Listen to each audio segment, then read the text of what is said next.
Olá pessoal, boa noite. Bem-vindos a mais um webinar do Embarcados. Hoje a gente vai receber aqui o professor Rodrigo Almeida para falar sobre o porquê o RTOS não faz o que a gente quer. O título dele é sobre sistemas operacionais de tempo real. Então ele vem aí dar uma palestra para a gente e trazer todo o seu conhecimento aí para a comunidade Embarcados. Essa apresentação, que tem o apoio da Mouse Electronics, que é nosso parceiro aqui do Embarcados. Então, hoje, o Rodrigo, nessa apresentação, ele vai abordar 3 conceitos comuns na programação embarcada para microcontroladores e como eles devem ser modificados para que funcionem quando se tem um RTOS no meio. Multitasking, temporização e compartilhamento de variáveis. São os 3 pontos que ele vai abordar na apresentação dele. Como exemplo, ele vai utilizar o Watchdog para mostrar que nem toda abordagem que funciona em Bare Metal funciona também num contexto multitarefa. O Rodrigo vai trazer vários exemplos em C na prática, tá? Ele mostrou a apresentação para a gente aí, tem vários slides com exemplos na prática. O professor Rodrigo, ele é professor da Universidade Federal de Itajubá, ele possui doutorado em engenharia elétrica pela mesma universidade e é professor de sistemas embarcados e coordenador do curso de engenharia eletrônica. Então é uma satisfação recebê-lo aqui na sala com a gente. Boa noite, pessoal. Então eu vou chamar para a sala agora o professor Rodrigo Almeida. Professor, liga seu microfone e a sua câmera, pode vir para a sala. Alô, todo mundo aí? Vamos começar com as atividades, algumas apresentações, né? Agradecer bastante o Thiago, o pessoal do Embarcados, o Fábio, também a Mouse por estar patrocinando isso e disponibilizando esse conteúdo. A apresentação que eu estou fazendo hoje é um pouquinho diferente, né? Então, vou comentar, né, rapidamente por que ela é um pouquinho diferente, né?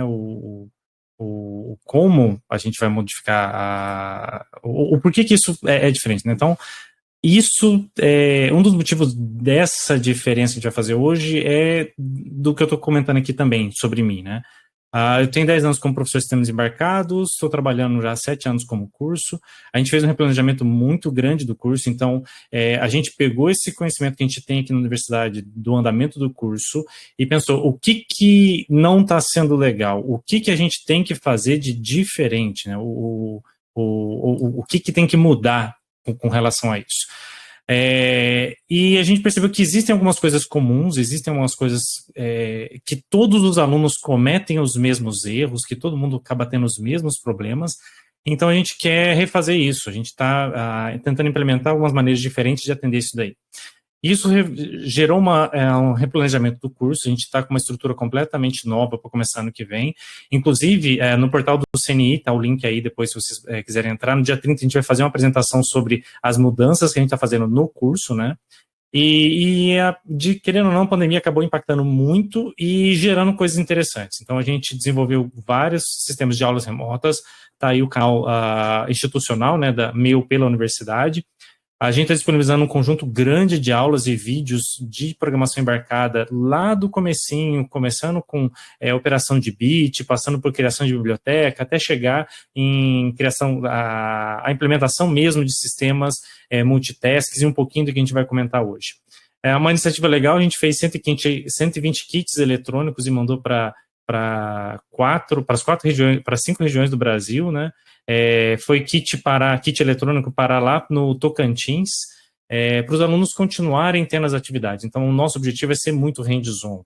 Então, isso leva a das questões do que a gente está fazendo diferente. Então, a gente vai comentar hoje isso. Então, não é necessariamente uma palestra de código, eu não vou apresentar para vocês conteúdos de como implementar as coisas, mas ela é um pouquinho mais filosófica. A ideia é a gente entender esses conceitos e por que não entendendo esses conceitos direito, a gente acaba não entendendo como é que eu migro isso para sistemas de tempo real, para sistemas operacionais. E quais são os erros comuns, quais são os problemas que acabam acontecendo justamente por causa disso.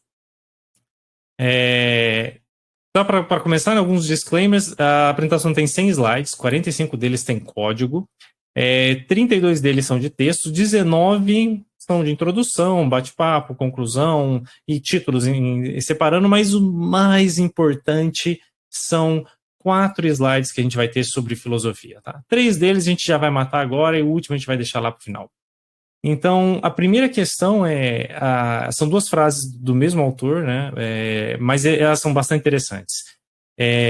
A maneira que eu trato a minha linguagem, ou a linguagem que eu utilizo, ela significa o limite do meu mundo. Ou seja, os verbos, as estruturas verbais, os adjuntos, as maneiras que eu tenho de me expressar na minha linguagem limitam o como eu consigo entender o meu mundo, né? Isso é verdade para português, é verdade para inglês. Se alguém fala 2 línguas, algumas coisas você consegue se expressar melhor em outras linguagens. Então, e isso é um impacto. E também é verdadeiro para a linguagem C, para C++, para Python. E a outra questão é que se a gente aprende uma linguagem diferente, a gente consegue perceber o mundo de algum modo também diferente. E é por isso que a gente consegue descrever melhor alguns problemas em linguagens estruturadas, alguns problemas em linguagens orientadas a objeto. Apesar de eu conseguir resolver todos eles, a maioria dos problemas eu consegui resolver com qualquer linguagem, entender um pouco melhor aquela linguagem me permite descrever a solução do problema de maneira diferente, não necessariamente melhor ou pior. E por que isso é interessante? De certo modo, quando a gente sai daquela programação orientada à estrutura de linguagem C, né, estruturada, orientada a funções, e a gente vai para o mundo de RTOS, mesmo continuando programando em linguagem C, o nosso vocabulário aumenta. A gente vai ver um pouquinho disso agora. A maneira de pensar aumenta. A linguagem, de certo modo, ela é diferente, tá? E tem alguns conceitos chaves da linguagem que eu vou comentar com vocês aqui hoje também. Então, começando, né? A primeira questão e aí eu acho que é legal, até metade dos slides, mais ou menos, então primeiros 20 minutos ali, eu vou comentar com coisas ainda não no RTOS, coisas mais simples de programação de maneira geral, para a gente entender como é que o nosso pensamento chaveou quando a gente saiu do desktop e entrou para embarcado, e a gente, entendendo esse procedimento, a gente conseguir não contar com a sorte, mas também a gente conseguir fazer um segundo chaveamento para a gente passar a pensar em RTOS. Então, quando a gente começa a aprender programação, a gente entende que o programa tem começo, meio e fim, né? Então, tem lá entrada, processamento e saída. Aí cai na prova. Quais são as instruções de entrada? Quais são as instruções de processamento? A gente é treinado nesse sentido. E a primeira dificuldade que a gente tem quando começa a mexer com embarcados é como é que isso não funciona mais? Por quê? O meu programa não é mais começo, meio e fim. Elas são atividades que rodam de maneira cíclica. E aí a gente tem um segundo problema. A gente aprendeu a trabalhar com embarcados, a gente faz nossas atividades e, de repente, a gente começa a trabalhar com SO e a coisa não funciona mais. Mas funcionava antes em embarcado. Por que agora não funciona, né? É que antes a gente tinha um sistema operacional que garantia toda a infraestrutura para a gente, e agora a responsabilidade é 100% do programador. Eu não posso mais, né, chegar simplesmente e falar, olha, faz um scanf aí, chegou alguma coisa? Chegou, então imprime na tela. E está resolvido. Não, porque eu não tenho mais a função scanf, que é baseada numa estrutura de um sistema operacional que já faz todo o tratamento das minhas bibliotecas de interrupção, das minhas funções de interrupção, que faz tratamento da biblioteca, faz debounce, faz varredura. Isso agora é minha responsabilidade. Então a gente está não mais no mundo onde eu tenho leitura, verificação de valor e impressão. A gente migra para um problema diferente. Agora eu tenho que, primeiro, descobrir se a tecla foi pressionada, e aí, para eu saber se ela está pressionada, em algum momento ela tinha que estar solta. Então, a gente não basta simplesmente chegar para ele e falar assim, olha, me dá o valor. Não, eu tenho que monitorar se a tecla está solta, para eu poder monitorar quando ela foi pressionada, e aí conseguir entender qual tecla foi pressionada. Que é o que a gente tem aqui, que é a diferença. Esse aqui já é um código já de embarcado. Eu tenho uma função de debounce, que eu vou ficar permanentemente rodando, então isso é uma infraestrutura. Isso tem que rodar transparente. O sistema operacional desktop fazia isso para a gente, agora não, agora eu sou responsável. Além disso, eu tenho uma estrutura onde eu preciso fazer uma leitura, e aí tem um uso de uma flag, de uma variável num, número, onde eu vou verificar se tem diferença, porque eu tenho que monitorar essas diferenças. Eu não estou mais preocupado se a tecla está pressionada.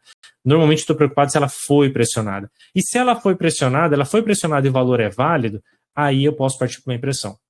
O problema desse código não é eu explicar desse jeito, tá? O truque desse cara é entender que esse núcleo que a gente tem aqui, ele não é mais simplesmente um núcleo sequencial. Na verdade, esse é um código que evolui ao longo do tempo. Então, se você já trabalha com embarcado bastante tempo, provavelmente você sacou o que eu estou querendo falar aqui, você entendeu essa ideia. Se você ainda está começando nesse meio, esse é o pulo mais difícil. Como assim, Rodrigo? Isso aqui é um código que evolui no tempo? Na verdade, a gente tem que interpretar esse cara como uma sequência. Então, na verdade, eu tenho várias vezes a mesma execução do código. Na hora que a gente faz isso, né, de maneira a colocar um do lado do outro, a gente começa a perceber algumas coisas um pouquinho mais simples do que eu estou comentando com vocês. Então, ao invés de eu interpretar esse meu bloco de código executando uma única vez, eu estou preocupado com ele executando uma vez, ele executando uma segunda vez, ele executando uma terceira vez e assim por diante. Qual que é o truque aqui? Aqui eu não tenho mais a mesma variável. Eu, de propósito, fiz como se fossem variáveis distintas aqui. Então, eu tenho como se fossem diferentes variáveis, como se fossem diferentes chamadas de função, para a gente começar a olhar esse código e tentar entender isso. Ele vai evoluindo ao longo do tempo. Eu vou executando ele diversas vezes. Então, isso me leva a uma interpretação um pouco diferente. A minha variável lá em cima na minha primeira execução, eu vou guardar ela para usar ela no próximo loop. Se a gente olhar isso nesse segundo código, isso fica claro. Olha, o A2 lá em cima, ele foi lido, eu fiz os testes e aí eu vou usar ele embaixo para testar. Testei o A2, eu vou salvar o A3. Eu vou usar o A3 lá embaixo para testar. Salvei o A3, eu vou testar o A4. E isso, nessa sequência, é mais óbvio. Na primeira coluna, isso não é tão simples de entender quando a gente começa a fazer a migração. E talvez essa seja o ponto mais crítico que a gente quer para fazer essa migração, que é justamente eu entender que o código, sendo cíclico, se eu precisar de ter uma informação, agora na interação atual, eu tenho que guardar essa informação para lá no futuro, na próxima interação, ou seja, no mesmo ponto do código, mas numa próxima interação, eu tenho esse valor, aí eu posso perguntar sobre o que aconteceu no passado. Então, esse passo não é simples, porque envolve o conceito da temporalidade. E é justamente isso que separa o pessoal que programa Desk do pessoal que programa Embedded, embarcado, e é o mesmo conceito, um pouquinho mais evoluído, que vai separar a gente programando para Bare Metal e a gente programando para RTOS. Então, a gente tem vários requisitos novos, né? A gente tem que manter a infraestrutura funcionando. Isso quer dizer, a gente tem que criar uma maneira mais ou menos transparente, né? Para eu conseguir ter o meu debounce de teclas rodando, os meus displays sendo multiplexados, fazendo update no refresh que não dê flicker. Eu tenho que ficar recebendo os dados da serial, porque se eu der bobeira, vai encher o buffer, eu não vou ter como processar aquilo. Eu tenho que fazer leitura e checagem de alarmes, eu tenho que fazer contagem de tempo, tudo isso de maneira paralela. Então a gente tem que rodar isso de uma maneira através de uma estrutura de multitasking. Como a gente consegue processar multitasking ainda no Bare Metal, né? No Bare Metal a gente tenta organizar o sistema utilizando uma estrutura parecida com máquinas de estado temporizadas. Então esse é a base do que a gente está dando uma olhada hoje. Essa aqui é a estrutura que a gente está dando uma olhada. A gente pode separar a minha máquina de estado, e aí eu tenho as várias sequências de atividades sendo executadas, e lá em cima eu consigo colocar alguma coisa que me representa a infraestrutura. Então, meu update está rodando, meu debounce está rodando, e isso me garante uma temporalidade muito legal. Isso me garante uma estrutura de pensar já um pouquinho de maneira paralela, pensando um pouquinho em multitask. Esses caras não estão executando ao mesmo tempo, eu tenho um single core aqui, mas se eu rodar essa máquina rápido o suficiente, as pequenas e sequentes execuções de cada uma dessas tarefas vai dar a impressão que a gente está rodando tudo em paralelo.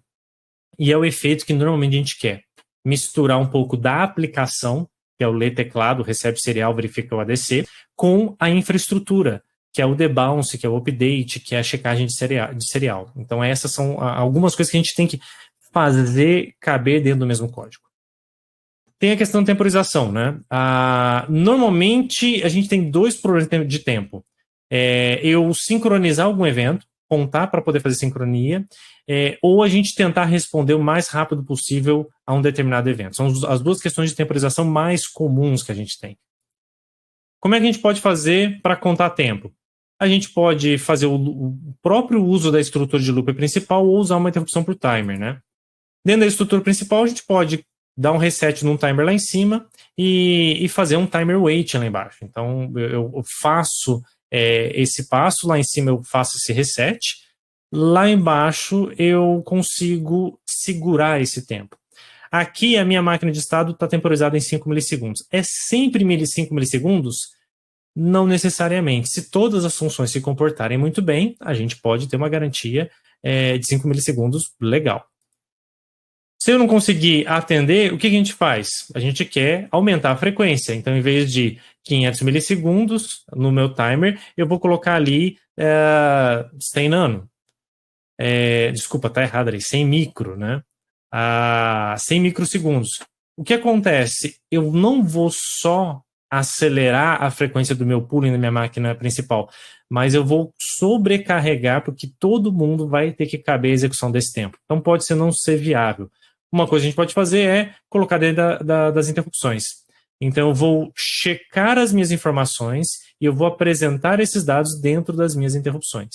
Então a minha interrupção vai me gerar os dados de tempo, vai me gerar as estruturas adequadas que eu preciso, sem me preocupar com esse aumento de frequência. Mas esses dois caras vão dar problema lá na frente no RTOS se a gente pensar só assim.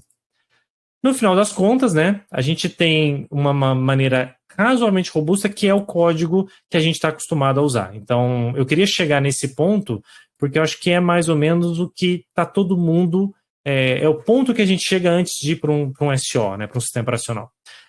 A gente tem lá o nosso principal, rodando as atividades menos críticas, temporizado, com uma máquina de estado, com uma certa organização, e você tem algumas atividades que são mais críticas, com relação à resposta de eventos, a gente joga nas interrupções. E isso funciona muito bem, tá? Não precisa, se isso aqui está funcionando, a gente não precisa trocar. Tá legal, dá para manter desse jeito. O terceiro conceito é a questão do compartilhamento de variáveis. E isso a gente faz entre funções, entre arquivos, com variáveis globais, a maioria das vezes, né? E pode gerar problema. Chega ao limite de algumas pessoas falar assim, a gente é proibido de usar a variável global. Não é que é proibido, mas a gente tem que tomar um cuidado. Por quê? Se tiver mais de uma pessoa tentando mexer nessa variável, a gente pode ter race conditions, então você pode ter problemas de quem acessa primeiro pode ler um valor não correto, você pode corromper os valores, então a gente tem uma série de problemas que podem vir dessa situação. A solução é sempre passar por parâmetro, então se a gente tentar passar as variáveis por parâmetro, isso resolve. Isso é uma das coisas, por exemplo, que o Rust, a linguagem Rust tenta resolver. A questão de manipulação de variáveis globais, manipulação de ponteiros, porque não adianta nada, estou passando tudo por parâmetro, mas se for referência, você tem exatamente o mesmo problema da variável global. Talvez um pouco agravado, que você tem um passo a mais de processamento de referenciamento de ponteiro. E na hora que você vai quebrar o assembly, isso pode dar um passo extra de complicação. Que é uma instrução a mais que pode ser quebrada no meio do caminho. Então, a gente tem que tomar cuidado com isso, não é simplesmente esconder através da função com referência que vai resolver o caso. Além disso, se você está comunicando interrupção e o resto do programa, esquece. Tem que ser variável global, não tem como. Você pode até criar um driver, que é a maneira mais bem comportada que a gente tem, né? você cria um driver, joga essa variável global lá dentro, a tua função mexe nela, e todo mundo que quiser conversar tem uma função para conversar com ela. Você protegeu, mas você protegeu para fora do arquivo. Dentro do arquivo continua sendo uma variável global. Aqui está algum exemplo, então eu tenho lá, só explicitando, né, lá em cima a gente tem o buffer e o pos, e aqui tem um exemplo muito simples, né? Na linha de baixo a gente tem um pos igual a 0, lá dentro do meu main, porque eu estou processando o meu vetor, eu termino de processar meu vetor e falo, posso recomeçar a contagem, posso recomeçar a preparar a próxima mensagem que vai chegar.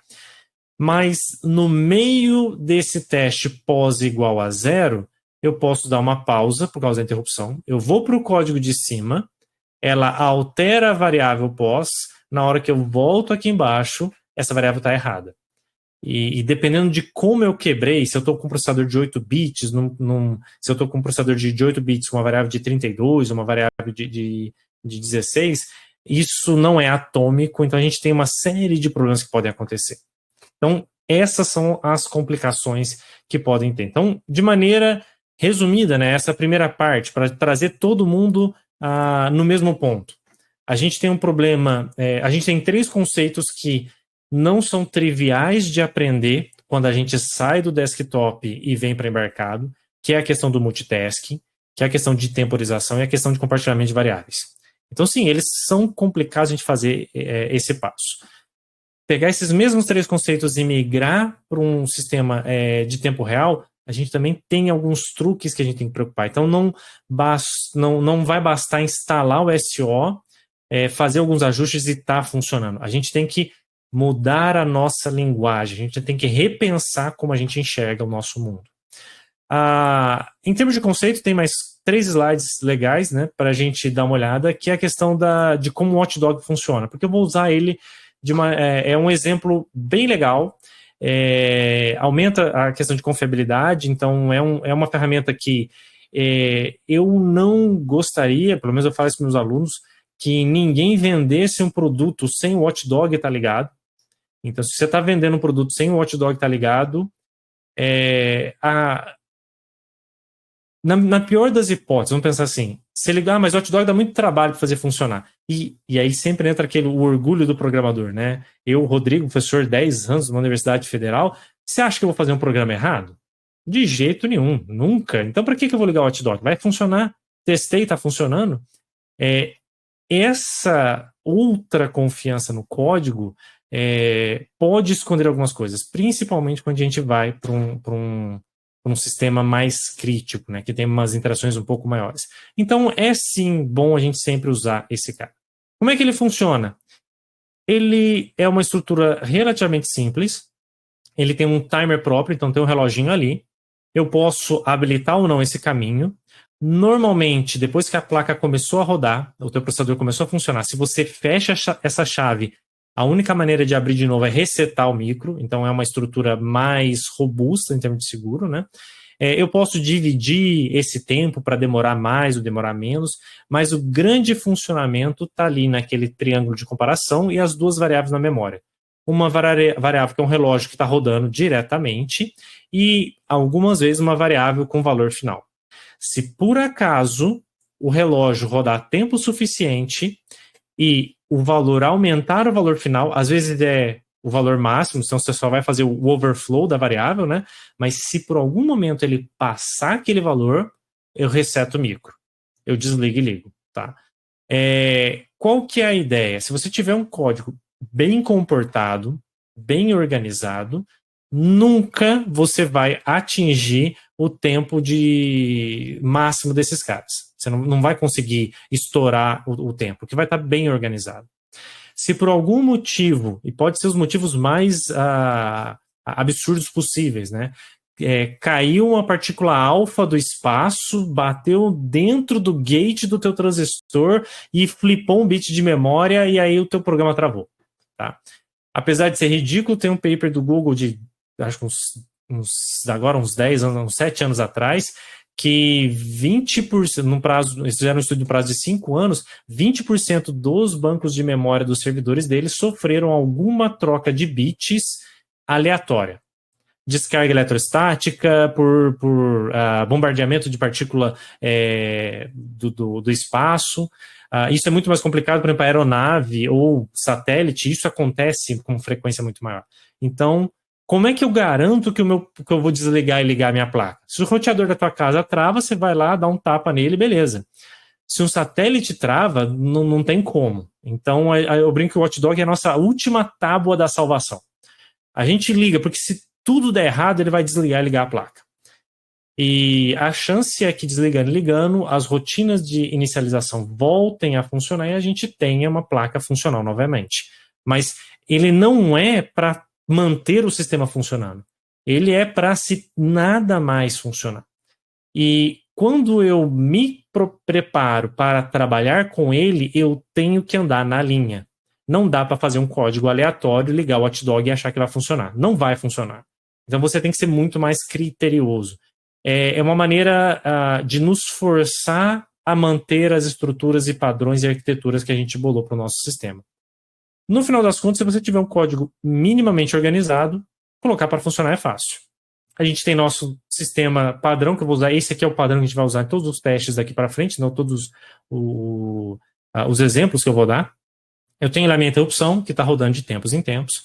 Eu tenho o meu loop principal, que executa algumas atividades de infraestrutura, o SSD update, o meu update do meu display de 7 segmentos, o meu keypad debounce, que vai fazer o debounce, a varredura do meu teclado, então isso é infraestrutura, vai rodar para sempre. E eu tenho como se fossem as minhas tarefas, os meus aplicativos, né? Eu vou ler o teclado e processar aquilo, eu vou processar minha serial, o buffer que tiver lá e ver o que está acontecendo, eu vou verificar as minhas entradas analógicas e tomar as devidas decisões. Se por algum motivo qualquer uma dessas linhas travar, eu não vou chegar no clear watchdog. Eu não vou limpar o meu watchdog. Se eu não limpar o meu watchdog, eu simplesmente reinicio a placa.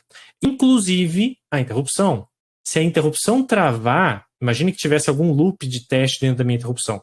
Ele trava por algum motivo, eu nunca mais volto para o loop principal, eu nunca mais alimento o watchdog e tá beleza. Por isso que a gente nunca vai limpar o watchdog dentro de uma interrupção. Por quê? Porque você acabou de desproteger teu loop principal. Então a gente coloca ele no lugar mais crítico e dá uma margem de segurança. Aqui está uma margem apertada, tá? 5 milissegundos para cada slot e eu estou rodando ele com uma margem de 10. Não é incomum você chegar aqui e chutar o pau da barraca. Não, isso é só se der muito errado. Então eu vou colocar uma margem de segurança de 1 minuto, 2 minutos, tá? Mas é importante esse cara estar sempre ligado. Então, um segundo conceito para a gente entender SO, eu fiz isso na apresentação que eu fiz sobre sistemas operacionais, ficou uma sequência legal para a gente entender o que é um kernel e o que é um SO, então ele é bem rapidinho, eu vou passar por cima, para a gente entender um pouquinho melhor como o SO trabalha lá dentro, para a gente saber como é que o motor do carro roda dentro do capô do carro, para a gente entender por que algumas coisas que a gente faz, a gente não deveria mais fazer. Então, o que a gente quer com o SO, no fim das contas, é, de certo modo, conseguir mudar a maneira que o meu código se comporta em runtime, com o sistema rodando. Então, a gente vai usar para isso os ponteiros de função.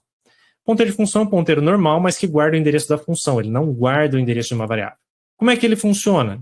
De maneira bastante simples, eu crio uma variável, aqui eu crio uma variável foo, que é um ponteiro de função, eu salvo o endereço da função, e para salvar o endereço da função eu pego o nome dela e atribuo como se fosse uma atribuição de variável, mas eu não coloco os parênteses. Quando você não coloca os parênteses no nome da função, você está pegando o endereço dela. E aí eu executo aquele ponteiro. Ele automaticamente faz todo o processo de referenciamento e executa a função. Então notem que eu estou chamando uma vez, chamando foo de novo, o mesmo comando, só que eu executo códigos diferentes, executo funções diferentes. Isso nos traz algumas flexibilidades, tá? E o que a gente quer é esse caso. Eu tenho duas funções sendo executadas e tem meu watchdog lá embaixo. Em algumas situações, pode ser que a minha função 2 é muito devagar ou a minha função 1 está demorando demais, porque ela tem que processar muitos dados, ela recebeu alguma coisa da serial. Se eu deixar do jeito que está, a minha função 1 rodando normal, ele vai executar a função 2, vai estourar o tempo e o watchdog vai atuar. Como é uma maneira que a gente pode começar a tentar organizar isso, né? A gente pode usar uma estrutura baseada em tempo. Então, eu tenho lá um tick, é um relógio que está rodando, e eu só executo a função 2 se eu tiver tempo. Então, se eu tiver tempo para executar a função 2, eu executo. Se eu não tiver, eu não executo a função. Com o tempo rodando, pode acontecer o inverso, né? Acontecer o inverso, o pleonasmo muito bonito, né? Pode acontecer de eu precisar do inverso, que é o seguinte: eu quero que a função 2 continue executando e a função 1 pare. Por quê? Por algum motivo a função 2 se tornou mais importante. Com esse código a gente não consegue fazer. Na verdade consegue, mas você vai precisar ali de 4 ou 5 ifs para 2 funções.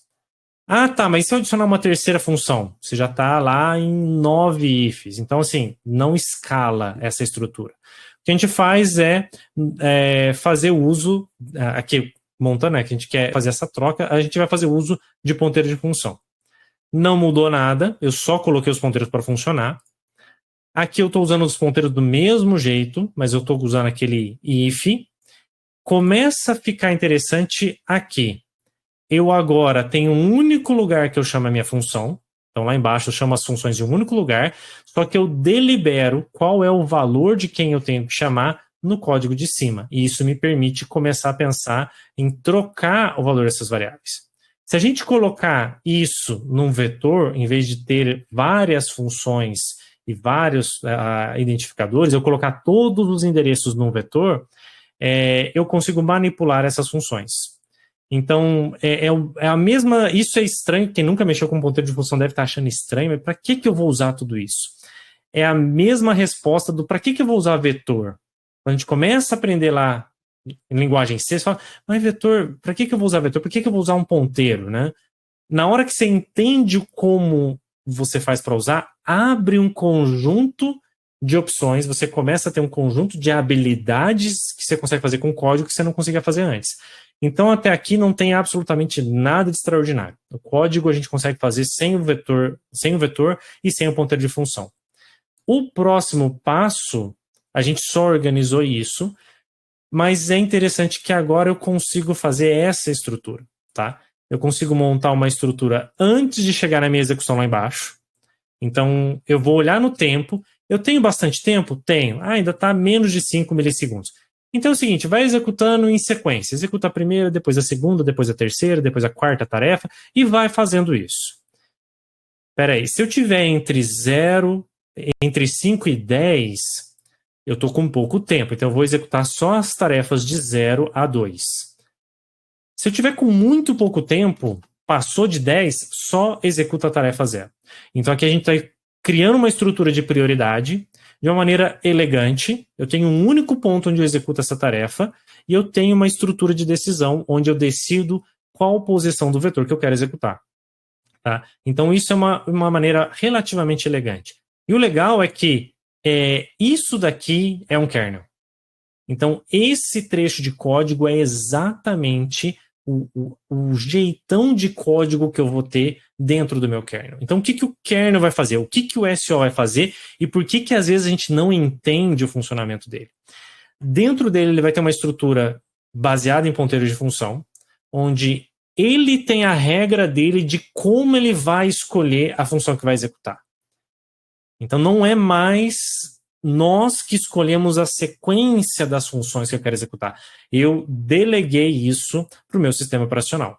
Então, meu sistema operacional vai pegar esse código e juntar. E é tão desse jeito que, de propósito, eu montei essa estrutura com esse espaço gigante no meio. Por quê? Se a gente olhar esse próximo slide, isso aqui é um código que já está com a cara do FreeRTOS.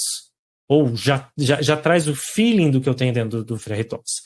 Lá em cima, eu vou usar um task create, eu vou criar as minhas funções, eu vou colocar as minhas funções no vetor, e eu chamo o scheduler, eu chamo alguém que vai executar para mim. E aí que está a grande questão. O primeiro grande erro, quando a gente migra para um RTOS, a gente acha que ele vai continuar fazendo o que a gente fazia. Não, a gente liberou para ele fazer o que ele quer. E a gente tem que instrumentá-lo para ele continuar obedecendo às nossas regras, porque ele pode criar qualquer estrutura de qualquer regra que ele achar razoável. E isso que a gente ainda não falou de preempção. Se a gente for para um cenário que tem preempção, não é só a sequência das tarefas que vão mudar, não é só a ordem das tarefas, essa base de prioridade. A tarefa pode ser interrompida no meio. Então, a tarefa 2 está executando. Se uma tarefa 1 com maior prioridade quiser executar, não tem discussão. Eu paro, vou para aquele cara e volto. Então, a gente perdeu o sequenciamento das atividades e a execução linear. E isso é uma das coisas que não ficam muito claras para a gente as primeiras vezes que a gente começa a usar um SO. A gente não tem mais o sequenciamento de tarefas que a gente tinha, a gente não tem mais execução começo, meio e fim que a gente tinha antes. Isso não mais nos pertence. E aí vem a pergunta, né, que a gente já respondeu um pouquinho. Por que o RTOS não faz, então, o que eu quero? Quando a gente colocou isso lá no grupo, eu achei fantásticas as respostas, né? Provavelmente porque eu sempre faço besteira, ou porque eu queria que ele fizesse milagre. Eu achei fantástico porque essas foram as duas primeiras respostas que o pessoal colocou no grupo que a gente tem quando a gente colocou divulgando o webinar. E é exatamente essas duas questões. Por que eu sempre faço besteira é porque a gente não entendeu como aquilo acontece. Por isso que eu abri rapidinho o capô do motor para mostrar como é que funciona o kernel. A gente não tinha entendido isso e a gente faz uma coisa que não contribui com aquilo lá.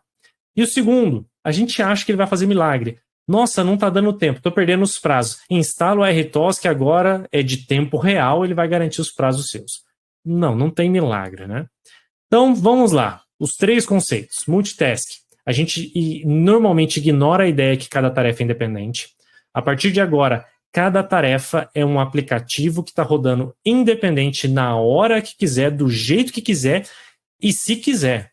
Por quê? Porque outro cara pode interromper aquele cara, uma segunda tarefa pode interromper uma primeira tarefa e você não está sabendo disso, tá? Assim, começando a mexer com RTOS, a gente não sabe disso. Segundo problema, né? A temporização. A gente acha que chamar a rotina de delay funciona igual lá atrás. Não, porque lá atrás você chama a rotina de delay, você sabe onde aquela rotina de delay está acontecendo e você sabe que aquilo está impactando o teu código inteiro. Aqui já não é verdade. Ela vai impactar a tua tarefa, ela pode impactar o resto do teu programa ou não. Depende de como você colocou e onde você colocou aquelas estruturas de delay. E que tipo de estrutura de delay você está usando. E também a questão de resposta a eventos. Está todo mundo rodando, entre aspas, em paralelo. A sequência de resposta de eventos, ela também não é tão linear. Aqui a gente está mais perto de um mundo de interrupção, onde cada um tem a sua interrupção. É uma maneira um pouquinho mais simples da gente começar a entender esse conceito do que aquele mundo começo, meio e fim. E tudo isso nos leva ao problema de compartilhamento de variável. A gente pode corromper muito facilmente as informações, tá? O pessoal estava nervoso um pouquinho no começo, né? Então eu até me esqueci de falar. Fiquem à vontade para fazer pergunta, questionamento. A interface é nova, eu não estou conseguindo achar exatamente as respostas, então qualquer problema, qualquer pergunta aqui, o pessoal vai me dar uma ajuda para empacotar essas perguntas, eu vou respondendo no final para vocês. Mas fiquem à vontade, não percam, tá? Vão colocando aí, a gente já vai respondendo na ordem depois. Então, voltando à questão das 3 atividades, vamos abrir um pouquinho mais esses conceitos. Multitask, a gente ignora que a tarefa é independente, né? Porque ao se tornar independente, qualquer relação de sincronia que existia no nosso código some, e a gente tem que planejar o nosso código pensando nisso. A gente não conhece mais a ordem de execução e a troca de contexto. Qualquer tarefa pode ser pausada em qualquer momento. A questão de temporização. A gente usar mal as rotinas de delay. A gente tende a pensar que a velocidade de execução continua dependendo da quantidade de código que ela possui. Não é mais verdade. Vou colocar menos código e ela vai ficar mais rápida. Não necessariamente. Ela pode ser pausada por outras pessoas. E aquela velocidade não mais é constante, né? Então isso é um problema grave. A segunda confusão é delay e sincronia de tempo. Tem hora que eu quero ter um atraso, tem hora que eu quero sincronizar, tá? Fazer sincronia e dar um tempo são duas coisas completamente diferentes, tá? No fim das contas, elas podem até funcionar de maneira parecida, mas se você ficar dando um delay para poder fazer um acionamento de um triac, você vai botar fogo naquele triac rapidinho, porque o que você quer é sincronizar com zero cross. Agora, um carregamento e um descarregamento de capacitor, para você, por exemplo, fazer um sensor capacitivo, fazer uma curva de carregamento para medir o tempo, para você saber se o cara está apertando o botão ou não. Eu quero um delay, eu quero um determinado tempo de carga para eu poder ter a descarga. Se você tentar sincronizar isso, você também pode ter problema. Porque você pode sincronizar as atividades de tempo, mas não necessariamente você tem os mesmos delays, os mesmos tempos de carga e tempo de descarga. Então a gente tem que entender esses dois conceitos como sendo coisas diferentes. A gente tem que se perguntar, eu preciso de um tempo aqui, peraí, você precisa de um delay ou você precisa de uma sincronia? São coisas diferentes para a gente no RTOS. E um outro erro muito grave é, não, põe na interrupção, porque eu mudei para o RTOS, o RTOS começou a dar problema, eu coloquei na interrupção e continuou dando certo. As interrupções, mesmo no RTOS, elas continuam fugindo um pouquinho do SO, tá? Principalmente RTOS para sistema embarcado, ele não trata interrupção, ele não tem muitas camadas de abstração, então elas continuam funcionando mais ou menos do mesmo jeito. Então, já vi gente com tendência de, coloca na interrupção que funciona. Não, é porque a gente não entendeu o como fazer esse cara funcionar aqui no baixo nível, né? Então, por fim, o RTOS, ele é um gerente, tá? E como todo e qualquer bom gerente, ele não realiza trabalho útil. Tá? Então, não adianta você ter uma empresa com 10 funcionários e você não está dando conta de produzir. Você vai contratar um gerente? Calma. Por quê? O gerente não vai produzir uma peça, ele vai cobrar um salário caro e, dependendo da quantidade de reuniões semanais que ele quiser fazer com a equipe, ele vai diminuir a quantidade de trabalho da equipe. Agora, se você contrata um gerente de modo que essa sua equipe deixe de fazer tarefas que eles tinham que fazer e passar para o gerente, ou essa equipe estava tendo problema que você tem agora 40, 50 funcionários, eles não conversam entre si. Então, ter um gerente para organizar e saber quem vai fazer o quê, quando cada um vai fazer, aí, apesar do gasto que você está tendo com esse gerente, você tem um retorno de trabalho útil, porque as pessoas trabalham melhor sem ficar dependendo uma das outras, sem ficar gastando tempo organizando atividades que não é do trabalho delas. Então, o RTOS é exatamente isso, ele vai gerenciar o meu sistema. E como todo bom gerente, ele vai cobrar. Então, se você não está dando conta de processar, colocar um SO é pior, porque ele vai gastar mais tempo de processamento. Então, isso a gente tem que tomar um certo cuidado. Com relação, e ainda cobra por isso, né? Com relação ao compartilhamento de variável, a gente tem um problema de corrupção de informação que é extremamente agravado agora com a troca de contexto e a falta de ordem. Então, se você tem variáveis de vários bytes, long, double, vetor, e você vai ler e escrever, a chance de dar errado, segundo Murphy, é 132,7%, tá? Pode ter certeza, e vai acontecer no pior momento possível, que é depois que você já fez o produto, que você já testou 2.000 horas e não aconteceu nada, pôs na mão do teu cliente começou a usar, parou a linha de produção. Então, esses erros são um pouco difíceis da gente pegar, a gente tem que tomar muito cuidado para evitar que eles aconteçam. Como é que a gente resolve isso, né? Então, coloquei o SO, como é que eu mudo esse cenário? Como é que eu evito que isso possa acontecer? O multitask. Primeiro, a gente não pode mais ignorar que cada tarefa é independente. Na verdade, eu tenho que planejar como cada tarefa sendo independente. Falando assim parece simples, mas na hora que você começa a quebrar os detalhes, como é que eu faço o meu teclado funcionar, fazer o debounce, fazer uma varredura, fazer um teste de tecla, fazer um teste de multiteclas ou alguma estrutura que você tenha do teclado, independente do teu LCD. Como é que eu faço uma terceira tarefa, que é a tarefa de checagem de interface, ir lá para ler o teclado, conversar com essa outra tarefa de maneira sincronizada ou de maneira não sincronizada? Ou como é que o teclado me avisa se eu não vou mais usar a interrupção?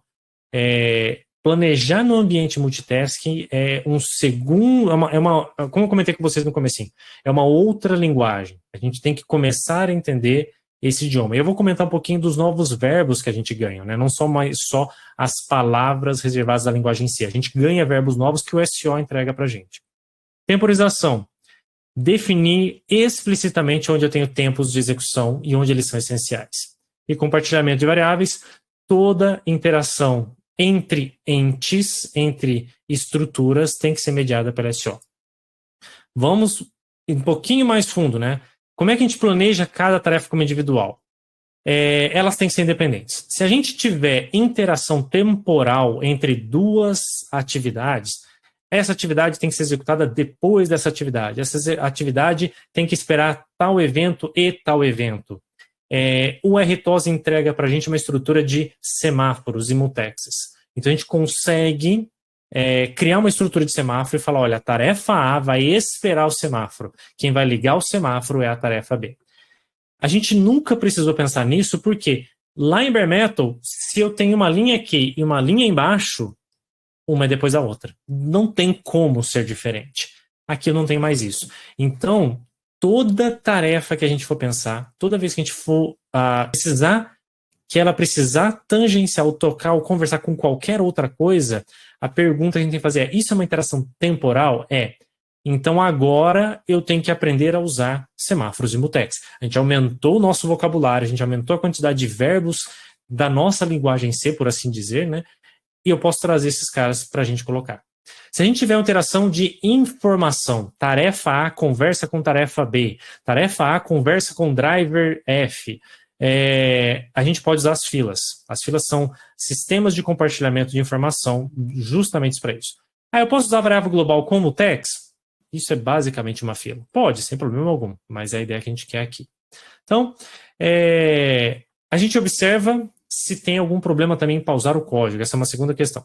Eu tenho começo, meio e fim, tranquilo, meu código funcionando. Se eu parar em algum lugar, vai dar problema? Por quê? Porque minha tarefa ela não é individual mais. Eu não tô rodando, quer dizer, ela não é sequencial. Eu não estou rodando ela começo, meio e fim, e a próxima tarefa está depois na minha sequência de código. O que eu tenho agora é uma sequência que pode ser interrompida. E a gente pode, é muito comum mais embarcado, mas de maneira geral, você pode ter algumas rotinas de código que se interromper dá problema. Então eu olhar o meu divisor de tensão, que está recebendo o meu sinal da minha rede, para identificar um zero cross, para eu poder desligar parte da minha ponte H, para eu poder ligar outra parte da minha ponte H. Eu tenho uma certa preocupação que eu não posso fazer o chaveamento errado, tem que ter um tempo de delay, eu tenho que ter uma estrutura muito dedicada. Se você não está usando uma eletrônica que garante isso para você, você vai fazer isso por software. Esse é um tipo de código que não pode ser pausado. Então a gente usa estruturas anti-pausa, né? Você pode falar o seguinte, olha, meu amigo, aqui eu vou começar a fazer uma coisa que eu tenho que fazer começo, meio e fim, eu não posso parar em hipótese nenhuma. Então o que você faz? Enter critical, task enter critical, task exit critical. Eu vou pausar todas as interrupções, vou pausar tudo. Você é dono do sistema. Se aquele código travar, já era. Mais nada funciona. Então, tome com muito cuidado. Um segundo nível não tão pesado para pausar todo mundo é o suspende. Você pode fazer um task suspende. Você não vai pausar as interrupções. Você pausa todas as tarefas. Obviamente que você tem que pedir para as tarefas voltarem. Se elas não voltarem, as interrupções continuam funcionando, as outras tarefas não. Mas já é um pouco menos crítico. Mas isso se você tiver um problema de pausar o código, começo, meio e fim. A gente tenta... existem várias técnicas, então... isso já é eu estou colocando várias dicas para vocês depois pesquisarem nesse sentido e terem contato, né? Mas esse é o ponto complicado. Como é que eu garanto que uma determinada região é atômica Como é que eu garanto que ela não vai ser interrompida? A gente tem uma outra questão que é, às vezes eu não posso interromper, mas eu não posso que a tarefa B me interrompa. Tá? A tarefa C me interromper não tem problema, a tarefa F, G, H não tem problema nenhum. A tarefa B que não pode me interromper. Se você tiver um problema de pausa de código entre duas tarefas, entre duas threads, os mutex são caras legais. Você não precisa ir para um task suspend all. Você pode usar uma estrutura de mutex que vai te ajudar a organizar isso daí. Isso é muito comum quando você tem, por exemplo, duas tarefas que usam o mesmo dispositivo. Você tem duas tarefas que usam o conversor ADC. Uma no canal 7, outra no canal 11. Só que os dois usam o mesmo conversor. Se a tarefa A começou a pedir a conversão, a tarefa B não pode interromper a tarefa A, porque ela vai usar ela vai entrar, ela vai parar o processo da tarefa A, vai reiniciar o ADC, vai fazer a leitura dela, na hora que voltar para a tarefa A, não tem informação. Ou vai vir lixo de memória, porque ela começou, pausou, não terminou de processar o dela, na hora que voltar ela não sabe que ela foi pausada. Aí o mutex é um cara ideal para a gente utilizar. Tempos de execução, né? Quando a gente for montar o programa em bare metal, as funções já têm uma sequência. Começo, meio e fim, né? Então você tem quem executa depois de quem, depois de quem, depois de quem. Tem o agravante de aquilo ser um ciclo, então aquilo evolui ao longo do tempo. Mas você ainda tem a sequência, ela ainda é viável. Aqui a gente não tem mais sequência. Como a gente não tem mais sequência, a gente tem que pensar o seguinte: para cada uma das tarefas, quais dessas funções continuam exigindo sequenciamento e quais dessas continuam exigindo tempo? Então pode ser que você queria aquela sequência não pela sequência, mas é que o tempo que todas as tarefas gastavam dava exatamente o tempo para você piscar o LED na velocidade que você queria, para evitar o flicker, ou para fazer um update de um determinado dado. O tempo da sequência era adequado para você. A gente não tem mais isso. Então a gente tem que identificar cada uma das funções que continuam exigindo estruturas de tempo.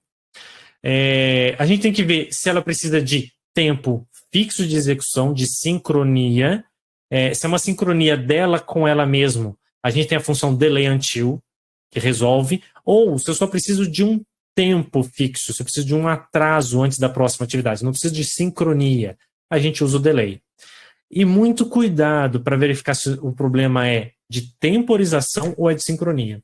Às vezes você não precisa essa função ela não precisa de um tempo de sincronia de 5 em 5 milissegundos. Na verdade, ela precisa de 5 em 5 milissegundos. Quer dizer, na prática, ela precisa de 5 em 5 milissegundos. Mas não porque ela precisa, mas é porque ela precisa de ser executada imediatamente depois de outra função. Então, a função B precisa de rodar de 5 em 5 e a função A precisa rodar depois da B. Então, o cenário é esse. O que às vezes a gente pode se enganar e achar? A função B precisa de 5 em 5 e a função A precisa de 5 em 5. Na maioria dos casos, elas vão ser intercaladas. Você mandou ele rodar de 5 em 5 as duas, elas vão estar intercaladas e vai estar belezinha.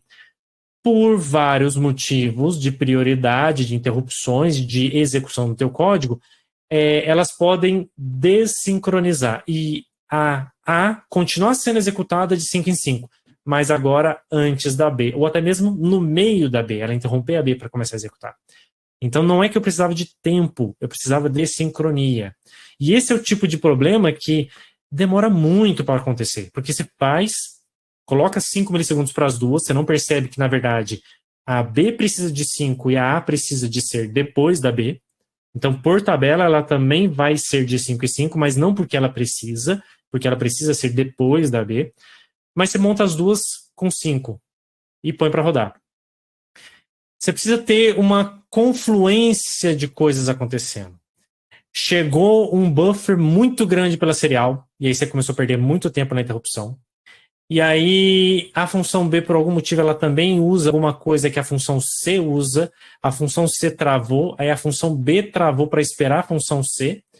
E aí a função A, que você não colocou essa sincronia com a B, você achou que era de 5 em 5, ela começa devagarzinho a adiantar, até que de repente dá problema. É um problema que dá no cliente, chega a placa para você, você testa, tá tudo certo, não está funcionando. Você manda para o cliente, parou de dar o problema. O problema aqui acontece de vez em quando. Né? Então, assim, você começa aqueles bugs nojentos que ninguém sabe quando acontece, por que acontece, como é que acontece.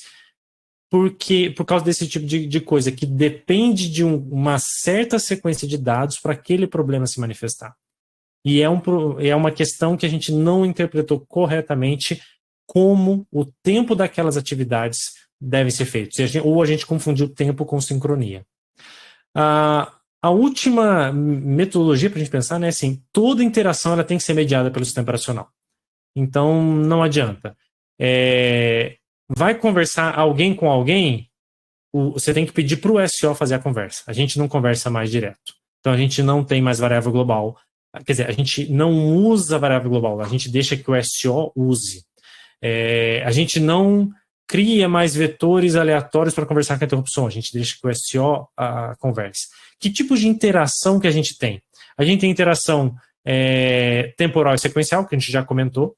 Duas tarefas têm que... elas interagem, uma tem que ser depois da outra, uma tem que ter um determinado tempo depois da outra. Isso a gente usa, por exemplo, os semáforos. A interação de recursos compartilhados, duas tarefas que usam o ADC, duas tarefas que usam a mesma porta, a gente pode usar semáforos e mutex para atender isso. E a gente pode também compartilhar informação, que é aquele terceiro ponto que a gente estava trabalhando, né? Para isso existem as filas. A gente pode usar mutex, mas normalmente, sempre que é possível, a fila desempenha um papel melhor.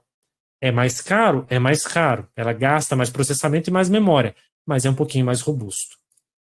Então, vamos, por exemplo, né, pegar toda essa teoria, como é que isso funciona na prática. Então, vamos começar de um exemplo que funciona, que é o caminho que a grande maioria de vocês ou já fez, ou está fazendo, ou vai fazer. Você pegou o teu produto funciona, ele tem lá um teclado, ele tem uma comunicação serial, ele monitora uns alarmes, né? E ele tem um display para mostrar as informações dos alarmes. O teclado serve para mudar os valores mais alto, mínimo, então um produto simples, né? Agora eu quero colocar USB. Agora eu quero colocar um LED RGB, para falar que é gamer, né? Eu preciso colocar uma tela de display agora gráfica, não é mais uma tela de display numérica. À medida que você vai começando a colocar coisas, fazer no braço é difícil. E aí é onde alguém vai falar assim, põe um SO, que vai ajudar. Realmente vai ajudar. Então o que a gente vai fazer? Vai pegar esse cara e vamos colocar no SO. É basicamente isso que vai acontecer. Você vai criar o teu main, task create, você vai criar cada uma daquelas atividades, lembrando, por exemplo, aqui atrás, o SSD update e o debounce, que estão lá mais no comecinho, perto do main, eles executam a cada 5 milissegundos. Pela estrutura da máquina de estado, a minha função lê teclado, processa serial e verifica, executa de 15 em 15. E a minha interrupção continua normal, é a interrupção. Então, a minha interrupção aqui continuaria normal, eu poderia ter copiado o código, mas tá lá. As minhas funções, agora a gente coloca um vtask delay, então elas vão ser executadas de tempos em tempos. E o que eu faço no meu programa main? Adiciono essas atividades no meu sistema e chamo o scheduler. E o scheduler vai resolver. Esse é o grande desejo que a gente quer. O scheduler se vira, dá seus pulos para garantir esses tempos, tá? O que a gente não colocou aqui explícito é que a gente pode, por exemplo, colocar prioridades. Então, vamos supor que o debounce é a coisa mais crítica que eu tenho, ou o ADC, que vai estar o sensor de alarme. O ADC não pode falhar em hipótese nenhuma. E ele tem que ser de 15 em 15. Eu posso ajustar a prioridade, que é esse número 10, que eu dei a mesma prioridade para todo mundo, eu posso colocar ele para 11. Então, se por acaso alguém começar a demorar, o sistema operacional para e vai lá executar o ADC. Então, ele vai garantir que a execução do ADC vai estar na velocidade que eu quero. É isso que a gente chama de real time. Então, ele garante que determinadas atividades vão ser executadas na velocidade que eu fiz. Óbvio que não tem nada de graça. Se ele está garantindo a velocidade do ADC do jeito que eu quero, em detrimento de alguém, é porque aquele outro cara que rodava de 15 em 15 não vai mais rodar, ele vai rodar agora de 16 em 16. Por quê? Porque eu tenho que roubar tempo de algum lugar para garantir que o ADC está funcionando. Então, qual que é o passo comum? A gente faz isso aqui, não funciona. Por quê? Os tempos estão atrasados. Lembra que o SO ele gasta tempo. O SO é um cara que gasta tempo. Então ele vai gastar um desses tempos aqui e vai atrapalhar a nossa vida. E aí as coisas começam a não funcionar. Além disso, tá vendo onde a gente colocou o watchdog lá embaixo? Não funciona, porque está depois do loop infinito. Tá? E a gente não consegue abrir o Start Scheduler e mexer nele para colocar o watchdog lá dentro. Então o que a gente faz? Coloca o watchdog em cada uma das funções. Porque daí, se travar alguma delas, não tá, peraí. Se eu faço isso, se uma tarefa trava, a outra continua limpando o watchdog, então não vai funcionar. Porque o watchdog eu tenho que limpar ele num único ponto. Eu não posso todo mundo limpar, porque contanto que uma tarefa não esteja travada, o watchdog não vai atuar. Então, se for preciso usar ele, ele não vai aparecer. Então, aqui é o problema da migração simples do código. As tarefas são individuais? São. O watchdog é um recurso compartilhado e só uma pessoa poderia mexer nele. Então, a gente tem que evoluir. Como é que a gente pode fazer isso daí, né? Então, as tarefas elas vão ser executadas em paralelo, não tem um ponto único, a gente pode colocar o watchdog e não vai estar legal. Se a gente colocar o watchdog em uma única tarefa, funciona, mas só aquela tarefa vai ser monitorada. O que a gente pode fazer? A gente vai criar uma tarefa que vai monitorar as outras tarefas. Ela vai limpar o watchdog, ou não, dependendo do que acontecer, e um primeiro problema é que todo mundo tem que conversar com ela. Então vamos lá. Criei minha tarefa A e criei minha tarefa de watchdog. Então as duas que a gente vai dar uma olhadinha aqui. O que a tarefa A vai fazer? Ela vai executar. Em vez dela limpar o watchdog, ela vai lá, mexe na variável e fala, olha, tá tudo certo, pode continuar. Eu rodei uma vez, deu certo, então pode limpar o watchdog que eu tô viva. A tarefa do watchdog, ela vai perguntar, e aí, tá tudo certo? Tá, então limpa o watchdog. Se não tiver, ela trava e espera o hardware atuar. Então é exatamente isso. Funciona, belezinha, enquanto a gente não colocar mais uma tarefa. Tá? Se eu tenho mais uma tarefa, eu tenho dois caras mexendo naquela variável global. Se eu tenho várias pessoas mexendo na variável global, pode dar problema. Como é que a gente pode resolver isso? A gente tem que usar uma variável não compartilhada. Então a gente não resolveu esse problema. Aqui está um exemplo passo a passo do que vai acontecer. A tarefa A vai falar que está tudo certo. Na hora que ela vai terminar, antes dela escrever o true, interrompe, a tarefa B fala assim, olha, deu um problema gravíssimo aqui, coloca a variável para false. Beleza, colocou em false.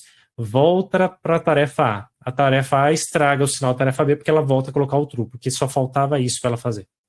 E aí eu perco o aviso da tarefa B. Então a gente precisa usar um recurso. Lembra que toda variável compartilhada a gente precisa acertar. Como é que a gente pode fazer isso? Através de uma fila. Eu tenho duas tarefas que vão executar atividades. Eu tenho uma tarefa de watchdog e eu tenho uma fila que vai mandar informação de um lado para o outro. A tarefa A, em vez de criar uma variável global, ela fala, olha, estou vivo. A tarefa de watchdog, ela pergunta, e aí? Tem gente viva? Tem. Então, tá tudo certo, passa para a próxima. Tá tudo certo, passa para a próxima. Enquanto as pessoas estiverem mandando mensagem, tá tudo protegido. Então, beleza, a gente resolveu o problema do multitasking, né, criando aquela tarefa separada. A gente resolveu o problema das tarefas compartilhar uma variável usando uma interrupção, mais ou menos. Na hora que a gente corrigiu o comportamento de variável, a gente estragou o watchdog. Por quê? Deixa eu voltar aqui rapidinho. Deem uma olhada. Eu estou recebendo mensagem. Se uma das tarefas não morrer, se uma das tarefas continuar mandando mensagem, o watchdog está vivo. Então ele não vai pausar. Enquanto uma estiver mandando. E o que eu queria é que, se uma deixasse de mandar, eu recebesse esse aviso. Então, essa estrutura não foi a mais adequada. Como é que a gente vai resolver? Que é o que está aqui, né? Como é que a gente vai resolver esse problema? A gente vai criar uma flag para cada uma das tarefas. Ao invés de eu criar uma fila para cada uma, que é uma opção, a gente pode usar vamos aumentar nosso vocabulário, né? Eu posso usar um event group. O event group é uma variável global onde eu tenho cada bit, eu posso manipular de maneira individual. Então eu posso falar que cada bit é de uma tarefa diferente. E ele funciona muito bem para o nosso sistema. Então a gente cria lá em cima o meu event group. A tarefa A conversa com o bit 0, a tarefa B conversa com o bit 1. Ah, mas não tem perigo a tarefa B interromper na hora que a tarefa A está gravando? Não. Por quê? O event group, a função event group, ela é totalmente protegida. Lá dentro você tem um task, o task suspende, o enter crítico, o exit crítico, tudo bem organizado, então não vai dar problema. Porque a gente está usando o que esse cara nos entrega de estável. E aí elas conseguem ligar esses bits sem problema algum. Para fazer a leitura, o que funciona legal para o Hotdog eu vou ler, então, os bits, eu vou monitorar todo mundo, por isso que está 0x03, que é os 2 últimos bits ligados. Na hora que eu ler, eu apago todo mundo para a próxima rodada, então eu leio aquela informação e zero para começar todo mundo de novo, e eu vou esperar todo mundo me mandar mensagem. Se alguém deixar de mandar, eu vou ficar preso aqui. Eu só saio se der o timeout. Então eu vou esperar 100 milissegundos. Se não chegar, aí eu caio fora. E a gente tem uma estrutura de Hotdog bem legalzinha. O primeiro if. Chegou 03, é igual 03, está tudo certo, manda bala, continua, não tem problema nenhum. O primeiro não deu certo, o primeiro bit está diferente de 0, o segundo bit está diferente de 0, quer dizer que só a tarefa A ou só a tarefa B deu errada. Você toma a decisão que você quer fazer. Se ninguém retornou, a gente travou o Hotdog. Eu posso travar no loop infinito se a tarefa A der errado, se a tarefa B der errado. Ou então a gente pode usar uma estrutura um pouquinho mais interessante, né? Aqui tudo certo, a gente teve problema do tempo, né? Aqui a gente está esperando 100 milissegundos alguém mandar. Só que se chegar as duas mensagens mais rápida do que 100 milissegundos, ele executa esse código mais rápido que 100 milissegundos. E a ideia do Hotdog não é a gente sair executando o mais rápido possível, que a gente execute em períodos pré-definidos. Então, o que a gente tem que fazer aqui? Colocar um task delay until. Então, o teste do meu event group vai ser sincronizado para eu evitar problemas de desincronia com o Hotdog. E aí, a parte legal que eu tinha começado a falar, a gente pode colocar essas linhas aqui. Se as duas estiverem certo, deixa eu colocar a caneta aqui, que esse aqui vai ser legal. Se as duas, esse if aqui, ó, se as duas estiverem ok, tá tudo certo. Se ninguém tiver ok, se tiver todo mundo morto, trava aqui no for para poder esperar o Hotdog, reiniciar a placa. Agora, se só a tarefa se só a tarefa B der problema, a tarefa A deu acknowledge, ela falou que tá tudo certo, a B não me avisou, se a B não me avisou, quer dizer que ela travou. O que eu posso fazer? Deleta só a B e reinicia só a B. Pode ser que a tarefa A, a tarefa A travando, a gente não queira resetar. Então aqui a gente vai colocar na minha melhor escrita com o mouse, né? A gente vai colocar o nosso loop infinito aqui. Por quê? Travou a A, tem que travar. O sistema, eu não posso continuar. A B não tem problema, não é tão crítico. Eu posso matar ela e reiniciar. Então, o RTOS permite isso para a gente. Isso é uma coisa bastante interessante que a gente pode colocar. Eu tenho necessidade, no final das contas, de usar esses recursos. Então, essa é uma de questionamentos, né, para a gente pensar. Eu tenho necessidade de tudo que o RTOS está me fornecendo. Por quê? Porque ele vai cobrar por isso. Então, nem sempre eu tenho necessidade de colocar isso. A simplificação que o RTOS me traz vale o overhead? Então, a gente viu que a gente aumentou o nosso vocabulário, que a gente consegue fazer coisas mais legais, mas ele está cobrando por isso. Vale esse overhead? Esse custo vai valer a pena? Seja por performance, porque na sinergia das coisas eu vou economizar, seja por segurança. Agora eu tenho mais recursos de segurança, meu sistema é mais seguro. Vai ficar mais caro, vou gastar mais processamento, mas é mais seguro. Essa é uma segunda pergunta que a gente tem que responder como engenheiro, né? Como programador. eu me planejei para modelar o sistema, então não basta mais eu planejar com uma máquina de estado simples ou eu organizar o código começo, meio e fim. Eu tenho que modelar quem conversa com quem trabalha de qual maneira. E a gente entendeu que existe, sim, uma mudança brusca de filosofia. Então aqui a gente chega no nosso quarto, 3,5 slides sobre filosofia, né? A gente saiu do bare metal, a gente saiu do desktop e entrou em embarcados. A gente aprendeu a trabalhar com os loops, a gente aprendeu a trabalhar com a sequência de atividades, com o compartilhamento dos drivers, né? Quando eu saio do bare metal e vou para RTOS, é uma mesma quebra de paradigma, a mesma quebra de filosofia, de maneira de se pensar. É muito parecido quando a gente deixa de programar para single core e passa a programar para multicore. Tá? Porque apesar de a gente não ter um multicore, o RTOS faz de conta que a gente tem. Em algumas questões, é o mesmo problema que a gente tem quando a gente sai de uma estruturada e vai para o orientado a objeto. O RTOS, a maneira que ele é organizado, as tarefas, as filas, elas lembram para a gente os objetos de uma programação orientada a objeto. Então, mesmo que você vá continuar programando em C, é legal estudar C++ ou Java, a entender alguns dos conceitos de orientação a objeto. Isso vai te ajudar a entender como modelar o teu sistema dentro de um ambiente RTOS, mesmo que você continue programando 100% estruturado.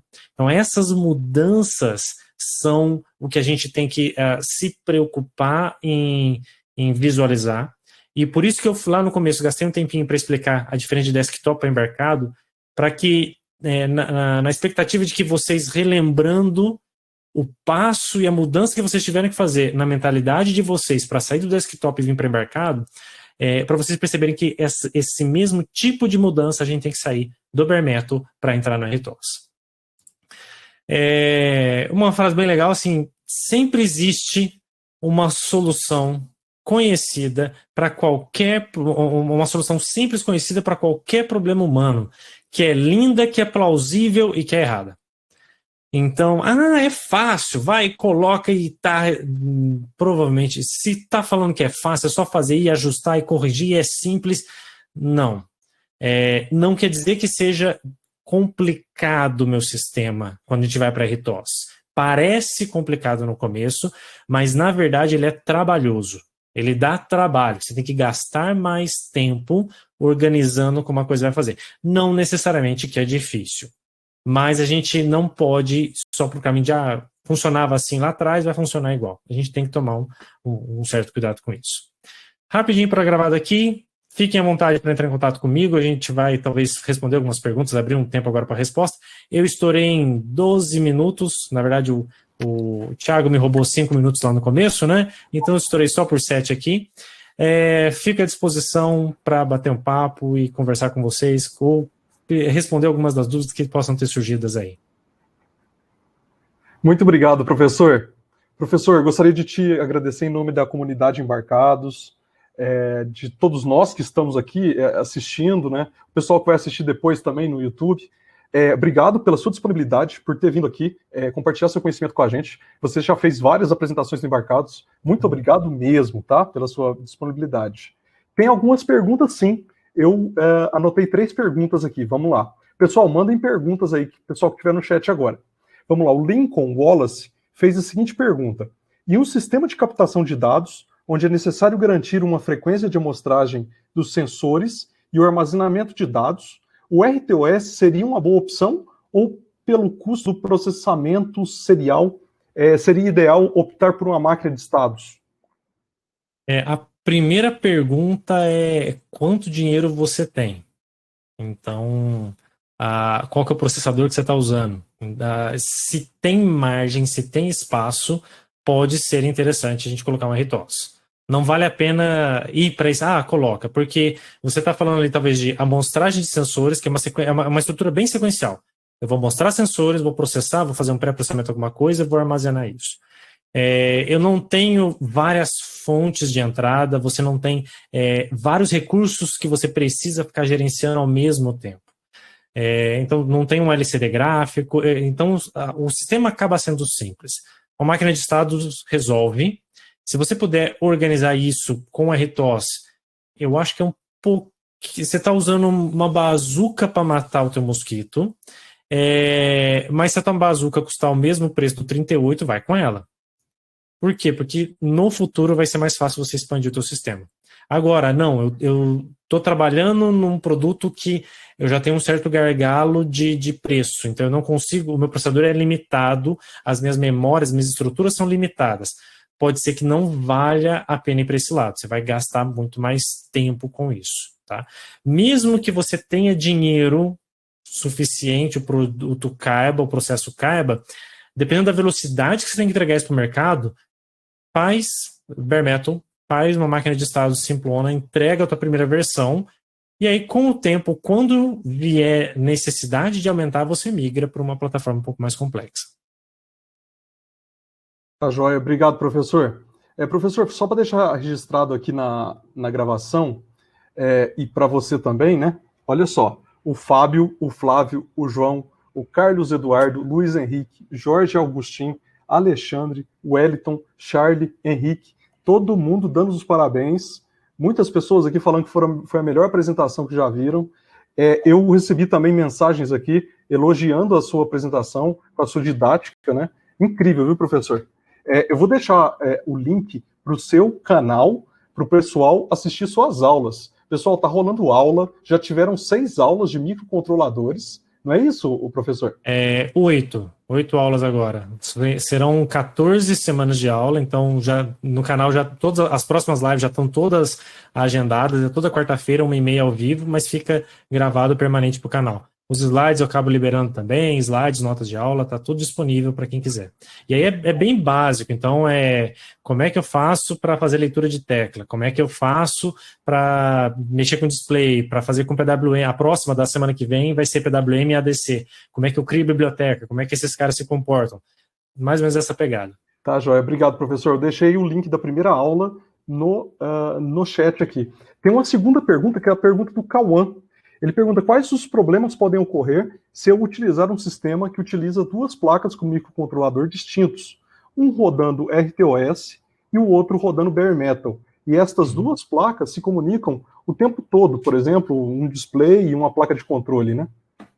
O problema das 2 estarem conversando é o problema independente do que estiver acontecendo. Então, se as 2 fossem bare metal, se as 2 fossem RTOS, é o mesmo problema, tá? Então, a gente não teria diferença com isso. O que acontece é que, por exemplo, você está trabalhando com comunicação serial. Se você tem bursts de informação, de vez em quando chega um volume muito grande, ou o teu peso de processamento não é estável, bonito, de vez em quando você precisa fazer muita coisa, de vez em quando você precisa fazer pouca. O RTOS vai te dar mais ferramentas para deixar a tua placa mais robusta. Então, pode ser que a tua placa que está rodando RTOS, ela aguente mais pancada do que a outra que está rodando bare metal. Mas nada impede não tem problema nenhum se você estiver fazendo isso, elas trabalhando separadas tranquilamente. Depende do que elas acordaram, tá? Então, depende do que você negociou. Como é que elas conversam? É serial? Tá. Como é que o driver da serial do bare metal está conversando, como é que o driver da serial do RTOS está funcionando. Se os dois forem bem feitos, não tem diferença nenhuma entre uma e outra. Com RTOS, talvez você consiga deixar um pouco mais robusto, mas dá para fazer muito bem feito o bare metal, principalmente se for uma coisa um pouco mais simples. Tá, joia. Obrigado, professor. A terceira pergunta é do Jonathan.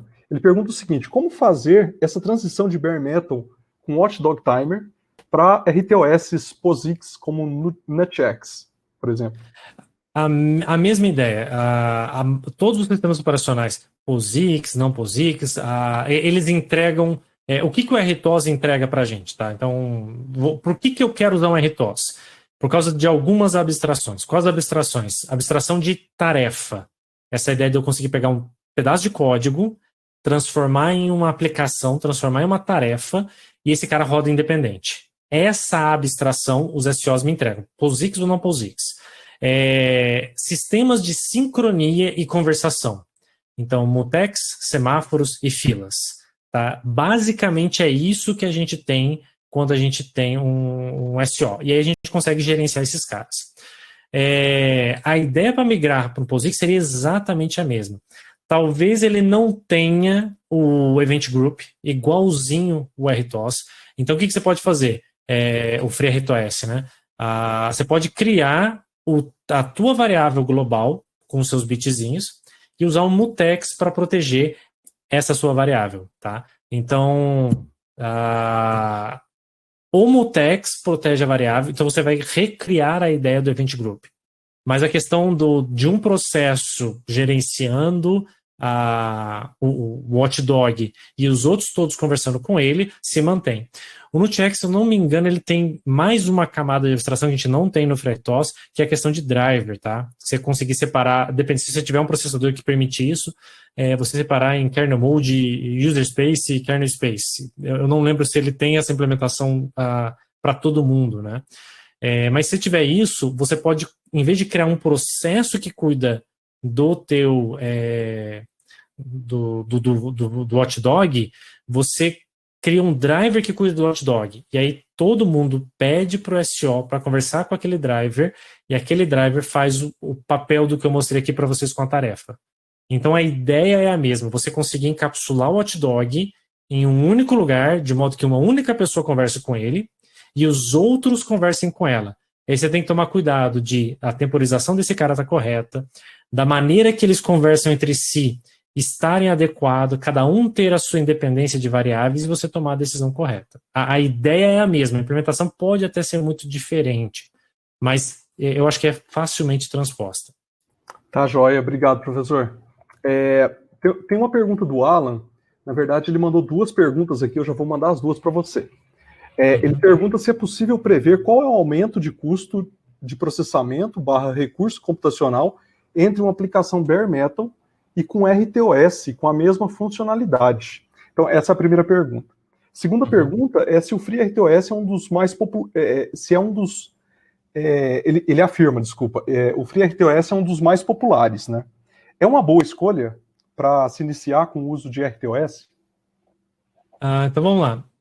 Overhead de custo. O primeiro e o maior gargalo é memória, tá? SO come a memória de maneira absurda. Então, o FreeRTOS, para a maioria dos aplicativos dos processadores comuns, Cortex, PIC32, a maioria dos processadores que trabalha, você vai ter que ter pelo menos uns 2 ou 4K a mais de memória. Isso se você for usar bem light, tá? É comum para você precisar de pelo menos mais uns 8K de memória. Então, 4K eu vou falar assim, 4K no mínimo. Então, se a sua aplicação você consegue rodar e você gasta 16K de memória, você vai ter que migrar para um micro de 32 para guardar aqueles 4K para o teu RTOS. Ou você vai ter que garimpar muito para economizar 4K para o teu RTOS caber. Então, o FreeRTOS, ele gasta ali, depende da arquitetura, 32, 16, se ela é packed, se não é packed, você conseguiu alinhar a memória de byte em byte, ou de 4 em 4 bytes, tem alguns detalhes assim, então ele vai gastar ali de 2 a 8, pelo menos. Então, memória é o maior gargalo, tá? Velocidade, hoje em dia, não é tão crítico, né? Qualquer processadorzinho aí, dólar ou subdólar, está rodando 80, 120 MHz, né?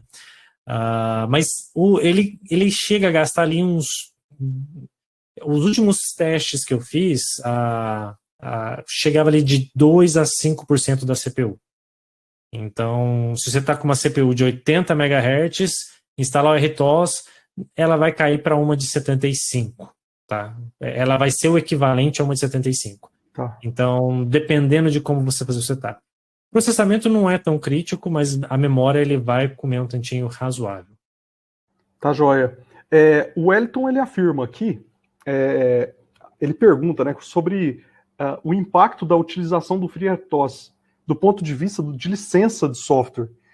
Você acha, Rodrigo, que o FreeRTOS é um bom RTOS para começar a usar? E o esquema das licenças quando você usa um RTOS open source, como funciona?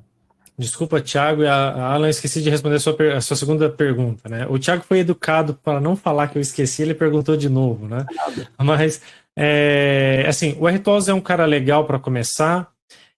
Eu acho que ele é interessante. Tem muita documentação, então, assim, essa é uma parte legal, ele tem bastante documentação. É um código relativamente simples, ele tem menos camadas de abstrações que os demais. Então, isso facilita um pouquinho. Eu gosto da estrutura dele. Ele tem alguns problemas, ele não tem um nível de escalamento muito robusto, então, se você for usar uma coisa bem pesada, talvez já comece a fugir, mas para coisas mais simples ele funciona bem legal. Então, para começar, é um cara interessante, tá? E aí, emenda na questão, assim, a questão da licença, né? O FreeRTOS, ele tinha um modelo de licença até a versão 9, que era GPL, era uma modificação da GPL, onde o kernel dele era fechado, então qualquer coisa que você mudasse no kernel, você tinha que disponibilizar como gratuito, mas o código seu era seu. Então, o seu código, que está dentro das suas funções, é seu, não tem problema nenhum. Agora, ele migrou para uma licença, depois que a Amazon contratou o... Esqueci o nome agora do cara, do principal desenvolvedor. Depois que ela contratou e basicamente ela comprou o FreeRTOS, né, tanto que agora a gente tem o FreeRTOS Amazon, ela liberou a licença. Então, a licença hoje ela é MIT. Isso quer dizer que você tem liberdade total e completa. Você pode baixar o código do FreeRTOS, apagar o FreeRTOS, chamar lá de Max RTOS, né? Rodrigo RTOS, João RTOS e começar a vender nas barraquinhas, tá? À vontade. Você não precisa falar que você está usando ele, você pode modificar à vontade. Então, ela é uma licença extremamente permissiva. Então, a gente não tem mais problema algum com relação a trabalhar com ele nesse sentido. Então, nesse ponto, ele é bem interessante. Com relação às alternativas, o que eu perguntou também do Fishswork, eu não cheguei a trabalhar com ele, mas ele tem camadas de segurança muito mais pesadas. Então, assim, se o RTOS vai precisar de 4K, o Fishswork com menos de 40K, você não consegue fazer ele funcionar. Mas ele tem estruturas bastante robustas. Então, ele tem travas de segurança em cima de travas de segurança. Isso quer dizer que ele é mais chato de trabalhar, porque ele te força a fazer as coisas de uma maneira, às vezes, um pouco mais devagar, mas muito mais robustas. Que também dá para fazer no FreeRTOS, mas como a gente tem liberdade, a gente acaba fazendo a coisa um pouco mais tranquila. E tem o suporte. Se der problema, essa é uma das grandes questões de licenciamento que a gente tem que parar para pensar quando a gente é uma empresa de médio e grande porte. Você está usando o FreeRTOS, ou Linux, ou qualquer sistema. Deu um problema, é você com você. Se você está usando um Vecchusworks, algum software comercial, deu problema, você tem para quem recorrer ou para quem reclamar. Então, isso é uma coisa que a gente tem que pensar. Tem muita empresa, por exemplo, na área de Linux, que ganha dinheiro fazendo exatamente esse papel. O cara põe o dele na reta. A Red Hat faz isso. Você me paga para usar o meu sistema operacional, porque aí eu te dou um apoio técnico por cima disso. Legal, professor. O Wellington está dizendo aqui, o Richard Berry. Que é o... Richard Berry, isso mesmo. Eu lembrei do B, mas eu não sabia nem como chutar. Pessoal, não vai dar tempo de fazer todas as perguntas. Deixa eu fazer uma última pergunta aqui que veio do Fábio. Depois, professor, deixa eu deixar o seu e-mail aqui para o pessoal entrar em contato contigo para as outras perguntas. O Fábio pergunta o seguinte: posso usar a Task Idle para resetar o Watchdog? Não sei se é uma boa ideia, porque você está protegendo a Task Idle. Se uma outra tarefa travar, como ela tem a menor prioridade, ela está travada também, e aí você tem certeza que ele não vai ser alimentado. Funcionaria. Qual que é o problema com isso? Você tem que ter a certeza absoluta que ninguém está no nível de prioridade da Task Idle.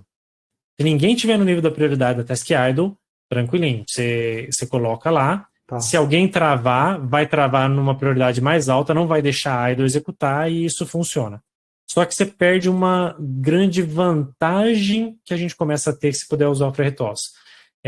de tentar, em vez de usar o watchdog para resetar a placa inteira, você perceber que tem um travamento e tentar matar só aquela tarefa que está com problema. Então você vai naquela tarefa, você mata ela e você reinicia só aquela tarefa. E você vê se voltou a funcionar.